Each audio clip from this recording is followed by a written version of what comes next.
সারাদিনের ব্যস্ততা শেষে আপনি ফেসবুকে ঢুকলেন, দেখলেন একই ধরনের রাজনৈতিক বক্তব্য, উত্তেজনামূলক পোস্ট বা ভিডিও বারবার সামনে আসছে। কিন্তু আশ্চর্যের বিষয় হলো, দেশের একটি বড় খবর বিভিন্ন সংবাদ মাধ্যমে প্রকাশিত হলেও আপনার নিউজ ফিডে সেটি আসেনি। কখনো কি ভেবে দেখেছেন কেন আপনার ফিডে দেশের অনেক গুরুত্বপূর্ণ খবর আসে না? সোশ্যাল মিডিয়া কি সরাসরি সংবাদ সেন্সর করছে, নাকি অ্যালগরিদমের মাধ্যমে কিছু খবরকে অদৃশ্য করে দিচ্ছে? এই অ্যালগরিদমের বেড়াজালে গণমাধ্যম কতটুকু স্বাধীন, এসব নিয়ে আজ আমরা জানবো বণিক বার্তা এক্সপ্লেনারে। সোজা কথায়, অ্যালগরিদম হলো কোনো কাজ করার প্রক্রিয়া। সব কাজেরই কিছু নির্দিষ্ট প্রক্রিয়া আছে, কিন্তু সোশ্যাল মিডিয়ায় এটি হয়ে উঠেছে তথ্য বাছাইয়ের শক্তিশালী ব্যবস্থা। আগে মানুষ খবর খুঁজত, এখন অ্যালগরিদমের মাধ্যমে খবর মানুষকে খুঁজে নেয়। আপনি কোথায় রিয়্যাক্ট দেন, কোন পোস্টে কমেন্ট করেন, কোন ভিডিও শেষ পর্যন্ত দেখেন বা কোন খবর এড়িয়ে যান, এসব বিশ্লেষণ করে অ্যালগরিদম আপনার একটি প্রোফাইল তৈরি করে। 200-র বেশি সার্ভিস ও ফিচারে লেনদেনের সব বিকাশ অ্যাপে সম্ভব। ওয়াশিংটন পোস্টের বিশ্লেষণ অনুযায়ী ফেসবুকের অ্যালগরিদম একজন ব্যবহারকারীর আচরণ বুঝতে 10,000-এর বেশি সংকেত ব্যবহার করতে পারে। এই প্রক্রিয়ার মূল লক্ষ্য ব্যবহারকারীকে বেশি সময় প্ল্যাটফর্মে আটকে রাখা, যেন বিজ্ঞাপন থেকে আয় বাড়ে।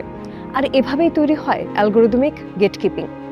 মেটা বা টিকটকের মতো ব্যক্তি মালিকানাধীন প্ল্যাটফর্মগুলো তাদের অ্যালগরিদম কিভাবে কাজ করে তা পুরোপুরি প্রকাশ করে না।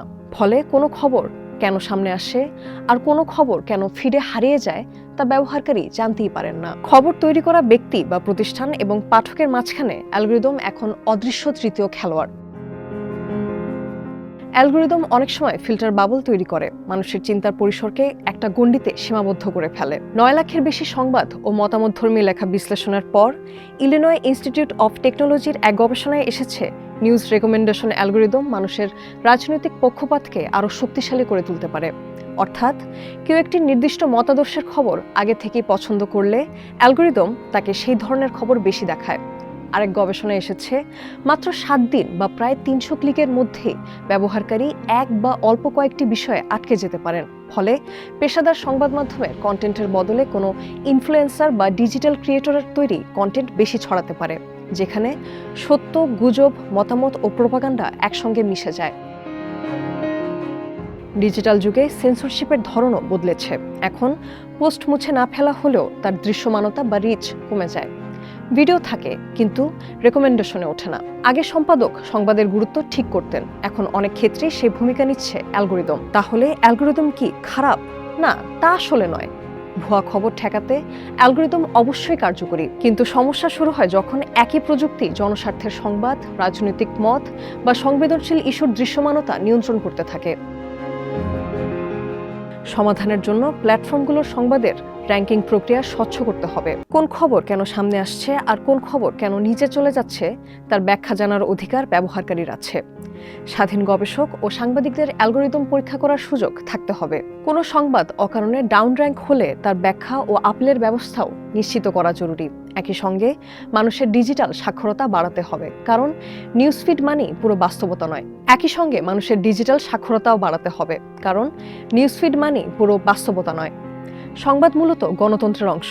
ভুল বা একপক্ষীয় তথ্যের উপর গড়ে ওঠা জনমত কখনোই পুরোপুরি স্বাধীন হতে পারে না। অ্যালগরিদম সরাসরি খবর সরিয়ে দেয় না, শুধু পথ বদলে দেয়।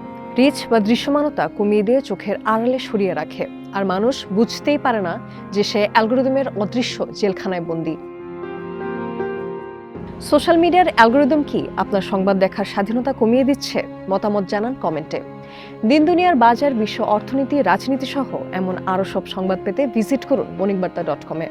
আর সোশ্যাল মিডিয়ায় যুক্ত হতে ফলো করুন আমাদের ফেসবুক পেজ, সেই সাথে সাবস্ক্রাইব করুন আমাদের ইউটিউব চ্যানেল।